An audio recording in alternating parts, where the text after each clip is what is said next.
What I would say hustle is to me is that when you have passion around something, that you are squeezing every last bit of the juice out of the orange, right? To me, hustle is maximizing the energy you're putting into somebody. I'm blown away by people saying that they're hustling and they want to achieve these great things and then their actions don't match, right? So to me, hustle would be putting all your effort into achieving the goal at hand. And for me, that means making every minute count.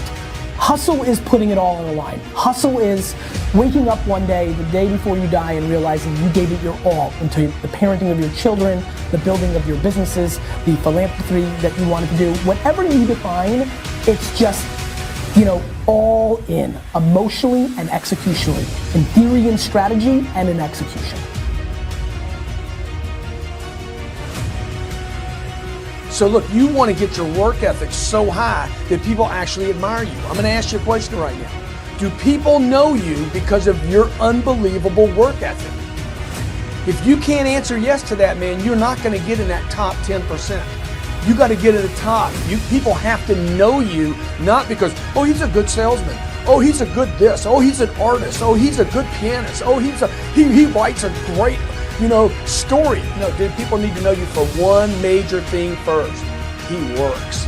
He produces. The guy's there every day. The guy's pushing and shoving. Because the truth is, no matter how good your ideas are, how good your art is, or how good your skill set is, if you're not working, man, if you're not vibrating at a frequency that people say, my God, how does that guy do all that? If you're not vibrating at that rate, 10x levels, massive action, tremendous work ethic that's just a muscle now, and it's just a discipline in your life, and it's a normal way that other people think is abnormal. Ryan Seacrest, Tom Cruise, Oprah, Steven Spielberg, still pumping and working as a billionaire.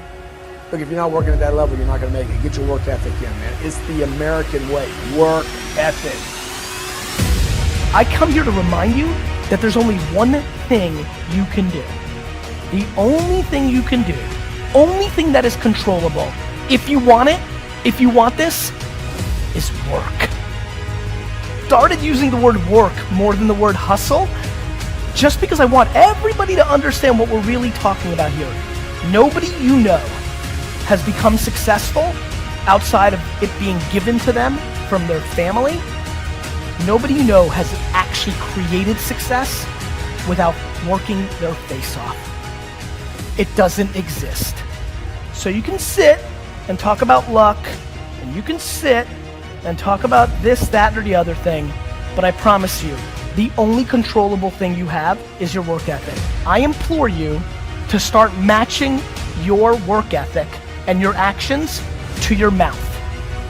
If you're gonna be a billionaire, you need to realize that most people that create $1 billion worth of wealth don't do anything besides work every single day of their 20s and 30s. Most people never achieve their goals because most people suffer from possibility blindness.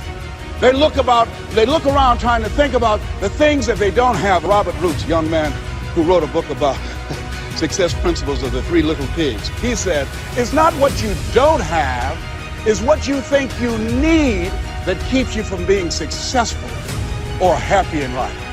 It's not what you don't have. See, I was focused on what I didn't have. Don't have a college degree, don't have any credentials, never worked for a major corporation. I was focused on the negative things. It said, negative things are the things that you see when you're not focused on your goal. What do you come with? What is it? A friend of mine, Dexter Yeager, said, when the dream is big enough, the odds don't matter.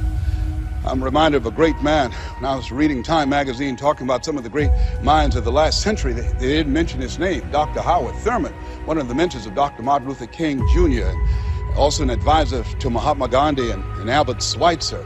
And he said, the ideal situation for a man or woman to die is to have family members standing around their bed praying with them as they cross over. But imagine, if you will, being on your deathbed and standing around your bed, the dreams given to you by life, the ideas that you never acted on, the talents, the gifts, the abilities that you never used. And there they are, standing around your bed, looking at you with large, angry eyes, saying, we came to you, and only you could have given us life. And now we must die with you forever. And the question is, if you die this very moment, what will die with you? What dreams? What ideas? What talents? What leadership potential? What greatness that you showed up to bring? That you allowed fear or procrastination to hold you back. Perhaps that's why Henry David Thoreau wrote the words, oh God, to reach the point of death, only to realize that you've never lived, only to realize that you've never scraped the surface of your potential.